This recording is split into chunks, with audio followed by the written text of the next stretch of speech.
Thank you for joining me today. This conversation is one that has been echoing in classrooms, boardrooms, and even around family tables. Why are so many intelligent people, scientists, writers, thinkers, and professionals, walking away from religion? This isn't just about statistics or trends. It's about a shift in how people understand the world, a shift that's reshaping culture, ethics, and identity. And the reasons aren't shallow. They go deep into psychology, history, and logic. Let's start with something simple. Intelligent people are often trained to question. They're used to examining claims, testing evidence, and revising their beliefs when new information appears. That mindset doesn't stop when they leave the lab or the office. It seeps into every part of life, including faith. And here's where the tension begins. Religion demands certainty, often without proof, while intellectual honesty requires doubt when evidence is missing. For someone who values truth over comfort, this creates an internal collision. It's not about arrogance or rebellion, it's about integrity. You can't dedicate your life to evidence-based thinking and then suspend that standard for your most important beliefs without feeling the fracture. Another reason is the sheer accessibility of knowledge. In the past, a person's view of the world was limited to their community. If everyone around you believed the same story, it felt universal. Today, that illusion is gone. A few clicks can show you thousands of belief systems, each claiming absolute truth, each with sacred texts, miracles, and moral codes. When you see that diversity laid out side by side, something changes. You realize these can't all be right. And that simple realization plants a seed of doubt. For many intelligent people, that seed grows into a question. If my religion feels true because I was born into it, would I believe it if I were born somewhere else? That question doesn't go away because once you recognize the power of cultural conditioning, you can't unsee it. There's also the problem of contradictions. Intelligent minds are sensitive to inconsistency, and organized religions are full of them. Texts that claim divine perfection often contain historical errors, moral rules that clash with modern ethics, and passages that contradict each other outright. Apologists work hard to explain these away, but the explanations often feel strained. And when someone is trained to detect weak arguments, those justifications ring hollow. Add to that the discoveries of science, cosmology showing a universe billions of years old, evolution explaining life without design, neuroscience mapping thoughts to brain activity, and the gap between faith claims and observable reality grows wider. For many, that gap becomes impossible to bridge. But here's something that doesn't get enough attention: morality. One of the most common assumptions is that people need religion to be good, yet research shows the opposite. Countries with high levels of non-belief often have lower crime rates, better education, and stronger social safety nets. Intelligent people see this data and start asking, if morality thrives without religion, why keep pretending it needs divine permission? The idea that goodness requires fear of punishment or hope of reward feels not only unnecessary but demeaning. It suggests that empathy and reason aren't enough. And for those who believe human dignity matters, that's a deal breaker. Another powerful factor is transparency. The digital age has cracked open the doors that institutions once kept locked. Scandals that would have been hidden a century ago are now headlines. Abuse cover-ups, financial corruption, political manipulation. These aren't outliers, they're patterns. And intelligent people notice patterns. They start to wonder, if this system is truly guided by the highest moral force, why does it behave like any other power structure, protecting itself at the expense of truth? That question is corrosive, because it shifts faith from sacred ground to human ground. Once you see that the machinery of religion runs on the same fuel as politics, money, influence, control, it's hard to believe it's divine. And then there's the psychological angle. Many leave because they realize their beliefs weren't chosen, they were inherited. That's a profound moment. You look back and realize that the stories you once called eternal truth entered your mind when you were too young to question them. You didn't weigh options. You absorbed what your parents, teachers, and community told you. And for intelligent people, recognizing that fact feels like waking from a dream. Once you ask, would I believe this if I'd been born elsewhere? The ground starts to shake. For many, that question alone is the beginning of the end. This isn't just theory, we see it everywhere. Look at the demographics.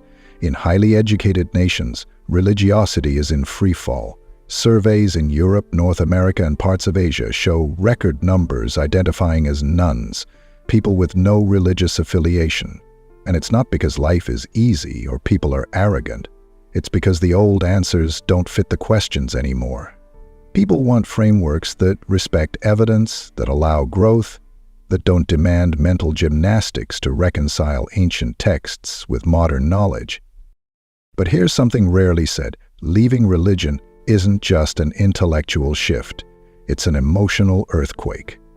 For many, faith was tied to family, tradition, even identity. Walking away can feel like betrayal, exile, loss. Intelligent people know this. They anticipate the cost, and that makes their decision even more telling. They choose honesty over comfort, clarity over belonging. That's not rebellion. That's courage, and courage is contagious. Every person who takes that step makes it easier for someone else to question, to wonder, to think freely without fear. The real story here isn't just about leaving something behind, it's about what people are moving toward. They're building communities based on reason, compassion, and shared humanity instead of dogma. They're creating meaning through curiosity, art, science, and relationships. They're proving that life without rigid faith isn't empty, it's expansive. That scares institutions that thrived on fear. But for individuals, it's liberation, not from morality, not from purpose, but from chains disguised as anchors. And that brings us to the heart of this shift. It's not a war between faith and intelligence. It's a conversation about what it means to live authentically in a world where answers aren't handed down but discovered. Intelligent people aren't leaving because they hate belief. They're leaving because they love truth more than certainty. And truth, as every thinker knows, is never afraid of a question. One of the strongest forces keeping people inside religion isn't theology, it's culture. Cultural conditioning begins before we can even form memories.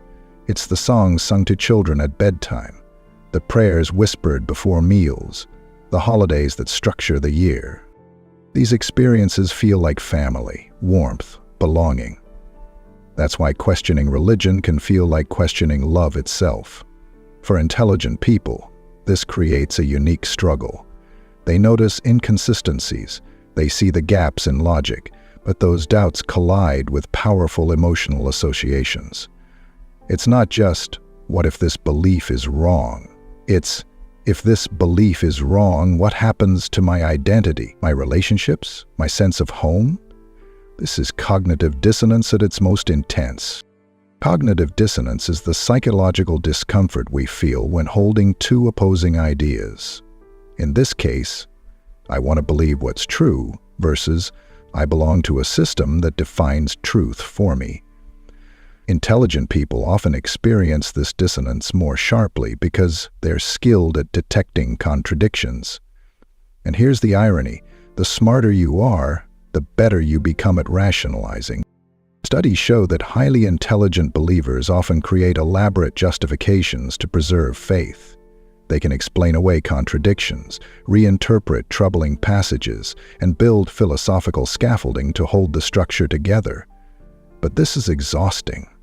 Over time, maintaining a fragile belief system against mounting evidence feels like patching a sinking ship. Eventually, the mental strain outweighs the comfort of belonging, and that's when people walk away, not because they stopped caring, but because they care too much about intellectual honesty to keep pretending. History is full of examples.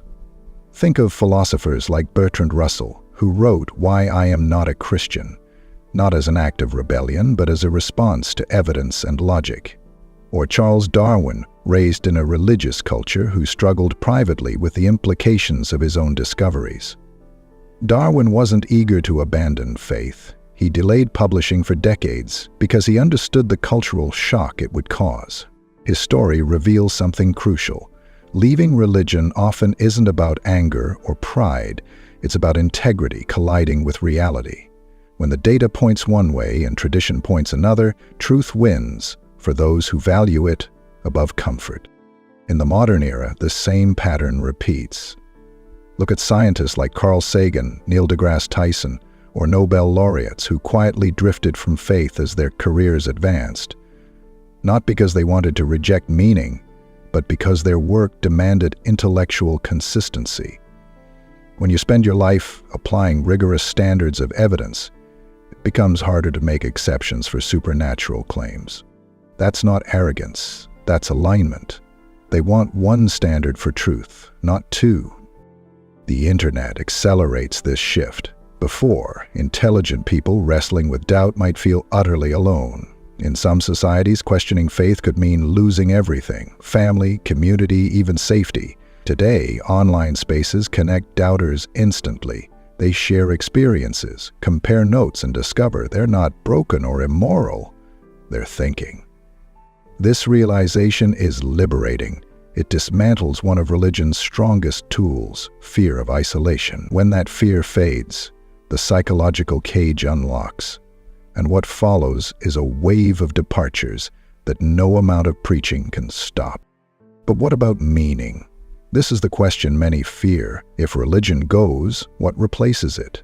Intelligent people wrestle with this too. They've been told that without faith, life is empty, morality collapses, despair wins. Yet when they step outside, they discover something surprising. Meaning doesn't vanish, it expands. Purpose can come from curiosity, creativity, relationships, and the pursuit of truth itself. Morality can emerge from empathy and reason, rather than commands from authority. For many, this realization is the final break. Once you see that goodness doesn't need a supernatural enforcer, the rationale for staying in a system built on fear dissolves. And so, the quiet exodus grows. It's not loud because these shifts rarely make headlines, but look at the data. In 1970, the percentage of people identifying as religiously unaffiliated in the US was barely 5%. Today, it's over 30%, and among young adults it's higher still. In Western Europe, traditional faith is collapsing even faster, and the pattern correlates strongly with education. The more access to knowledge, the weaker religion's grip becomes. Not because education teaches atheism, but because it teaches tools, critical thinking, skepticism, and evidence-based reasoning that make blind faith harder to sustain. What does this mean for the future? That's what we'll explore in the next section, how this trend reshapes politics, ethics, and culture, and why intelligent people leaving religion may be the biggest cultural transformation of our time.